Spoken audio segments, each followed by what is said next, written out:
t'écoutes, là, c'est peut-être pas une bonne idée. Non, je blague, je suis super chanceux d'avoir plein de bons invités. Mais écoute, Alexandre, c'est toujours une place spéciale pour moi, vu que tu m'as aidé dans les débuts. Tu étais très actif, fait que je suis vraiment content que tu sois de retour. Ça me fait Surtout, plaisir. j'aime beaucoup. Comme toujours. Surtout, on parle de marketing de contenu, quelque chose que, évidemment, je tiens beaucoup à cœur, qui m'intéresse beaucoup. Et puis aujourd'hui, on va parler de promotion de contenu. La raison pour laquelle, c'est que, tu sais, de la manière que je le vois, il y a comme 3 phases de production de contenu. Ben, le 1, tu crées ton contenu. Le 2, tu le distribues sur plusieurs plateformes.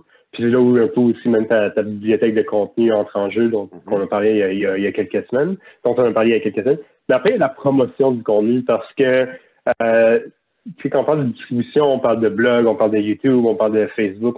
Mais la majorité de ces plateformes-là, ce que je vois, ce que je remarque, c'est que comparativement, évidemment, ils ont trop peu de contenu pour l'audience. Fait qu'il y a beaucoup d'audience, mais comparativement, ils n'ont pas assez de contenu. Fait qu'en fait, ton contenu est présent sur cette plateforme-là, mais il ne distribue pas organiquement super facilement, si on veut. C'est sûr qu'une fois de temps en temps, il y a des nouvelles plateformes qui prennent un certain dessus, puis l'organique est très fort sur ces plateformes. Mais en général, YouTube, on parle de quoi, comme 300 heures de vidéos par minute, là, ou quelque chose comme ça. Ils n'ont pas assez d'audience pour distribuer ton contenu de façon organique. Fait que la promotion du contenu devient super importante. Puis je trouve que c'est quand même quelque chose qui est souvent oublié des marketeurs, finalement. Fait que, puis je sais que toi, évidemment, t'en fais beaucoup de contenu, etc. Fait que j'aimerais savoir comment tu suggères à une marque qu'elle fasse la promotion de son contenu. C'est quoi la promotion? Comment est-ce qu'on s'y prend, etc., etc.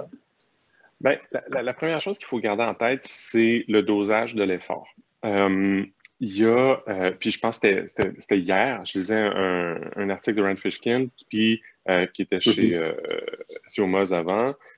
Et une chose qui est intéressante, un graphique qui est intéressant dans l'article, c'était justement ce dosage entre la production et puis l'exploitation du contenu. Parce qu'on peut aussi mettre ensemble l'aspect distribution dont tu parlais, puis promotion, c'est essentiellement l'exploitation du contenu. Tu as créé ton contenu, puis après, il faut que tu l'exploites, ça te rapporte, tu l'as pas fait pour rien. Fait que dans cet effort de distribution et de promotion-là, il y a un dosage d'effort entre la production. On a tendance à mettre beaucoup, beaucoup d'efforts sur la production du contenu, puis après ça, juste on va le publier sur les réseaux sociaux, on va l'envoyer dans une infolettre, puis après ça, on va espérer que ça nous rapporte. Il n'y a pas de chiffre magique, là, mais normalement, l'effort ou le temps, on peut le considérer peut-être en dollars ou en temps, là, mais produire du contenu, ça devrait nous prendre à peu près 25%, puis on devrait mettre 3 fois plus de temps ou d'argent en promotion de ce contenu-là. Puis ça va peut-être faire en sorte qu'on va produire un peu moins de contenu, mais on va tellement bien l'exploiter, puis peut-être le réutiliser, puis peut-être le republier, le re-renvoyer, si on veut, qu'on va pouvoir aller y chercher un certain gain. Puis tu le fais très bien, toi, c'est de prendre une pièce de contenu puis de l'exploser en plein de morceaux. Ça, c'est exploiter son contenu correctement. Ça ne demande pas beaucoup d'efforts pour le décliner pour différentes plateformes ou différents formats, mais après ça, c'est que ça te donne beaucoup plus de portée sur le même contenu. Fait que ce dosage d'effort-là, c'est peut-être la première chose que je dirais. Puis c'est vraiment d'inverser un peu ce qu'on a tendance à faire, ce qui veut dire mettre beaucoup d'efforts sur la production puis la conception du contenu, puis après ça, peu mettre d'efforts sur la distribution. On veut inverser ça. Fait que tu dis que je devrais pas faire 5 contenus par semaine, mais en faire un puis en faire plus de promotion. C'est quoi? Je te blague, je dis pas ça, mais peut-être que faudrait voir. Parce que, encore là, peut-être que ça ne te demande pas beaucoup d'efforts, faire tes 5 lives par semaine, mais tu l'exploites tellement bien par la suite que tu l'utilises vraiment, ce contenu-là. Fait que c'est peut-être pas une mauvaise chose du tout, là. C'est pas dans la quantité, c'est dans l'effort qu'on met sur chacun. Je comprends. Ben, écoute, merci d'avoir clarifié. Je blaguais un peu, mais merci d'avoir clarifié. C'est sûr que pour moi, je suis quand même un fan de quantité. C'est sûr que tu as raison, il y a un dosage d'effort parce que en faisant plus de contenu, je commence à remarquer un peu ce que l'audience aime versus ce que l'audience aime moins bien. J'ai aussi un podcast sur les ventes marketing. Je vois que cette audience-là est beaucoup plus attirée par les ventes que quand on fait des sujets qui sont très marketing. Fait que quand tu rentres dans la quantité, je trouve que c'est plus facile, plus rapide de déterminer ce que ton audience aime ou pas. C'est sûr que quand tu es une masse, quand tu as des guillemets comme la mienne, où tu n'as pas une grande audience déjà établie, ou que les plateformes, tu sais, LinkedIn, c'est ma plus grande plateforme, mais le partage vidéo est pas évident sur LinkedIn. Ben, je parle beaucoup de zéro sur tout ça, mais c'est le fait que je peux être live sur Facebook, puis là, je suis live sur Twitch. En ce moment, on est live sur Twitch. C'est une nouvelle plateforme que j'ai lancée. Ben, je vois qu'il y a un certain... il y a plus d'intérêt sur ces plateformes-là, même sur Twitter, que sur YouTube, par exemple. Fait quand t'as raison, quand t'es trop focus sur la production, puis t'es comme, OK, les vidéos, c'est sur YouTube, fait qu'on va mettre ça sur YouTube, puis là, t'attends, puis il n'y a rien qui se passe, comme tu dis, tu mets dans une infolette, ben, quand t'es partout, entre guillemets, ben, c'est là où tu commences à voir, ah, OK, peut-être je devrais faire plus la promotion de ma page Facebook, vu que il y a plus de visionnement qui se passe là-dessus que sur YouTube, par exemple.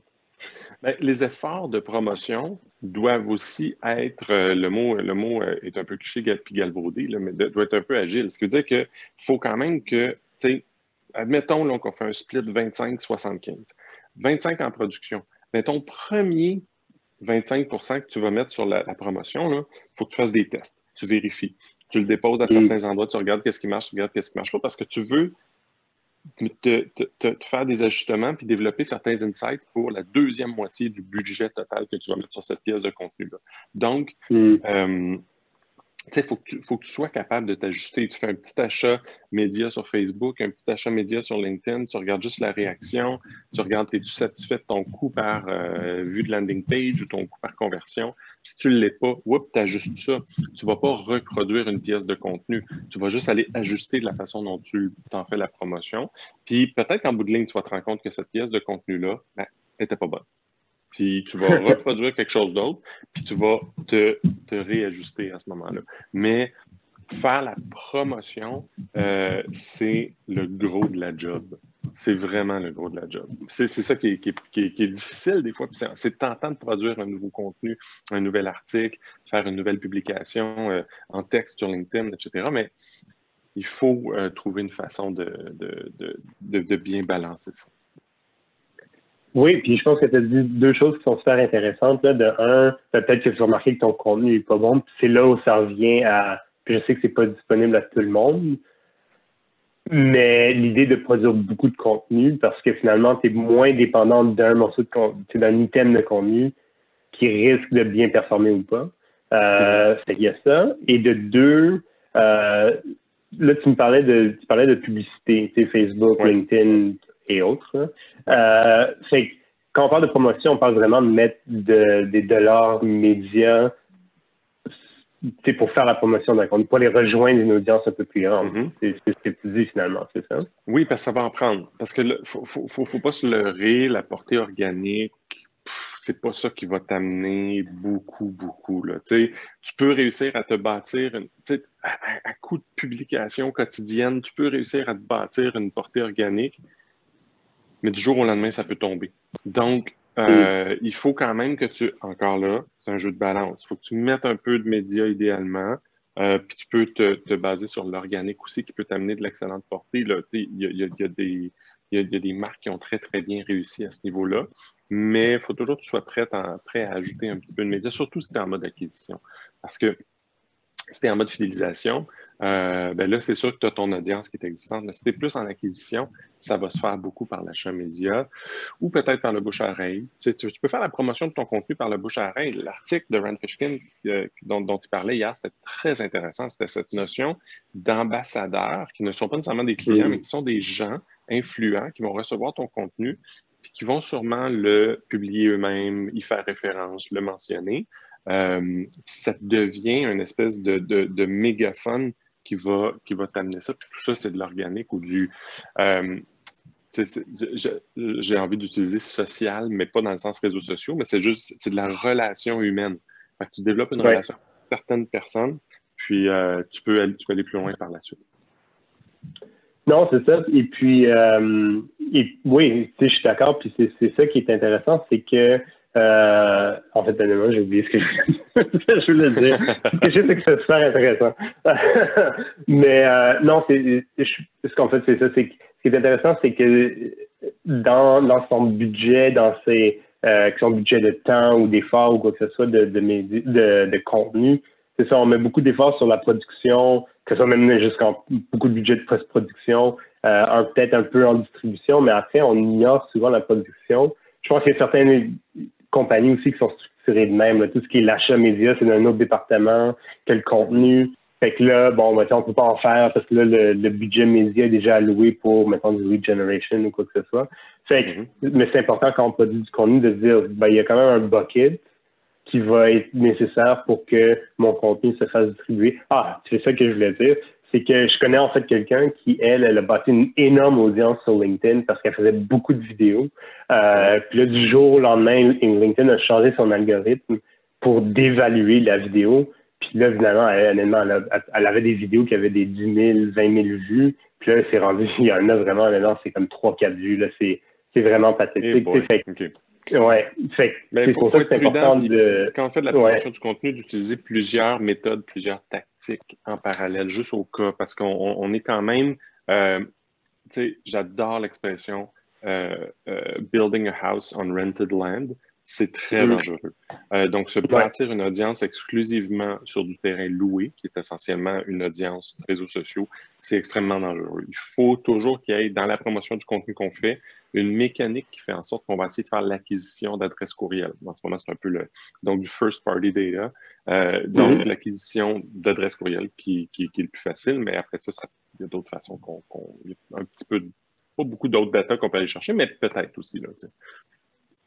Oui, mais c'est ça. Puis, tu sais, de plus en plus, il y a des plateformes qui te permettraient de récolter des numéros de téléphone pour faire des SMS. Tu as raison, c'est qu'à un moment donné, il faut que tu ailles chercher un peu le proprietary data, les courriels, les SMS, les numéros de téléphone.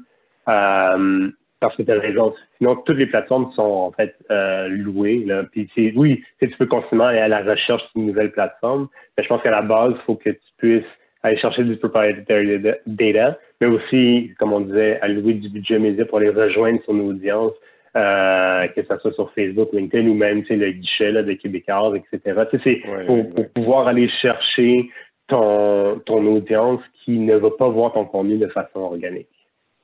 Tout à fait. Merci beaucoup, Alexandre. Merci encore. Passe une belle journée. Ben oui, toi aussi.